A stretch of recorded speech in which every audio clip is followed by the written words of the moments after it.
NEET പരീക്ഷാ വിവാദവും ചോദ്യപേപ്പർ ചോർച്ചയും രാജ്യമെമ്പാടും വലിയ കൊടുങ്കാറ്റ് അഴിച്ചുവിടുമ്പോഴും കേന്ദ്ര വിദ്യാഭ്യാസ മന്ത്രി ധർമ്മേന്ദ്ര പ്രധാന്റെ രാജിക്കാര്യത്തിൽ BJP നേതൃത്വം അണുവിട വഴങ്ങുന്നില്ല. പ്രതിപക്ഷം പാർലമെന്റിനകത്തും പുറത്തും കടുത്ത ആക്രമണം അഴിച്ചുവിട്ടിട്ടും പ്രധാനമന്ത്രി നരേന്ദ്രമോദിയും അമിത്ഷായും പ്രധാനം നൽകുന്ന ഈ ശക്തമായ സംരക്ഷണ കവചത്തിന് പിന്നിലെ രഹസ്യം എന്താണ്? ദേശീയ രാഷ്ട്രീയത്തെ നിർണ്ണയിക്കുന്ന ആ 5 പ്രധാന കാരണങ്ങൾ പരിശോധിക്കാം.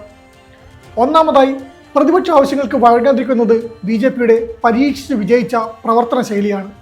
മുൻകാലങ്ങളിൽ എത്ര വലിയ അഴിമതി ആരോപണങ്ങൾ ഉയർന്നപ്പോഴും പ്രതിപക്ഷം ആവശ്യപ്പെട്ടു എന്ന ഒറ്റ കാരണത്താൽ ഒരു മന്ത്രിയെയും മോദി സർക്കാർ പെട്ടെന്ന് പുറത്താക്കിയിട്ടില്ല. പ്രധാന രാജി വാങ്ങിയാൽ അത് പ്രതിപക്ഷത്തിന് ലഭിക്കുന്ന വലിയ വിജയമായി വ്യാഖ്യാനിക്കപ്പെടും. അത് സ്വന്തം സർക്കാരിന്റെ പരാജയം തുറന്ന് സമ്മതിക്കുന്നതിന് തുല്യമാകും എന്ന് BJP കേന്ദ്രങ്ങൾ കണക്കുകൂട്ടുന്നു. രണ്ടാമതായി, ഒഡീഷ രാഷ്ട്രീയത്തിലെ പ്രധാന നിർണായക സ്വാധീനമാണ്. പതിറ്റാണ്ടുകളായി ഒഡീഷ ഭരിച്ചിരുന്ന നവീൻ പട്നായിക്കിന്റെ BJDയെ തകർത്ത് BJP അവിടെ ആദ്യമായി ഒറ്റയ്ക്ക് അധികാരത്തിലെത്തിയത് ധർമ്മേന്ദ്ര പ്രധാന്റെ മാസ്റ്റർ പ്ലാൻ വഴിയാണ്. കിഴക്കൻ ഇന്ത്യയിൽ BJPയുടെ ഏറ്റവും വലിയ മുഖവും ഒഡീഷയിലെ ശക്തനായ OBC നേതാവുമാണ് അദ്ദേഹം. പ്രധാന നേരെ നടപടിയെടുത്താൽ അത് ഒഡീഷയിലെ രാഷ്ട്രീയ സമവാക്യങ്ങളെ ദോഷകരമായി ബാധിക്കുമെന്ന് കേന്ദ്ര നേതൃത്വം ഭയക്കുന്നു. മൂന്നാമത്തെ കാരണം സംഘപരിവാർ പ്രസ്ഥാനങ്ങളുമായുള്ള അദ്ദേഹത്തിന്റെ ആഴത്തിലുള്ള ബന്ധമാണ്. ABVPയിലൂടെ വളർന്നു വന്ന പ്രധാന് RSS നേതൃത്വത്തിന്റെ പൂർണ്ണ പിന്തുണയുണ്ട്. പരീക്ഷാ ചോർച്ചയിൽ മന്ത്രിക്ക് വ്യക്തിപരമായി പങ്കില്ലെന്നും അത് വ്യവസ്ഥാപിതമായ പരാജയവുമാണെന്നുമാണ് RSSന്റെയും നിലപാട്. പാർട്ടി ദേശീയ അധ്യക്ഷന്മാരുടെയും ആഭ്യന്തര മന്ത്രിയുടെയും ഒരുപോലെ വിശ്വസ്തനായ നേതാവിനെ അത്ര പെട്ടെന്ന് തള്ളിക്കളയാൻ BJPക്കാവില്ല. നാലാമതായി, മോദി സർക്കാരിന്റെ ഏറ്റവും വലിയ ഭരണനേട്ടമായി ഉയർത്തിക്കെട്ടുന്ന ദേശീയ വിദ്യാഭ്യാസ നയം 2020 നടപ്പിലാക്കുന്നതിന്റെ നിർണായക ഘട്ടമാണിത്. പാഠ്യപദ്ധതി പരിഷ്കാരങ്ങളും ഉന്നത വിദ്യാഭ്യാസ രംഗത്തെ മാറ്റങ്ങളും ഏകോപിപ്പിക്കാൻ പ്രധാന കൃത്യമായ അനുഭവ സമ്പത്തുണ്ട്.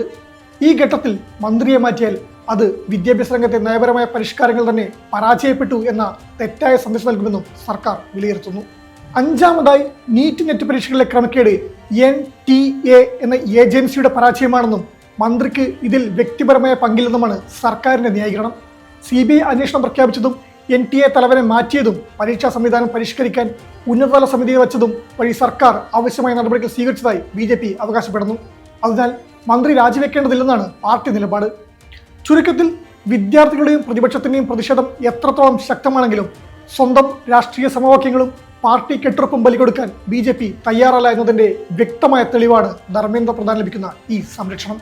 പക്ഷേ ഇതൊരു കേവല രാഷ്ട്രീയ പോരാട്ടം മാത്രമല്ല, അഹോരാത്രം കഷ്ടപ്പെട്ട് പഠിച്ച ലക്ഷക്കണക്കിന് വിദ്യാർത്ഥികളെ ഭാവി കൊണ്ടുള്ള കളിയാണ്.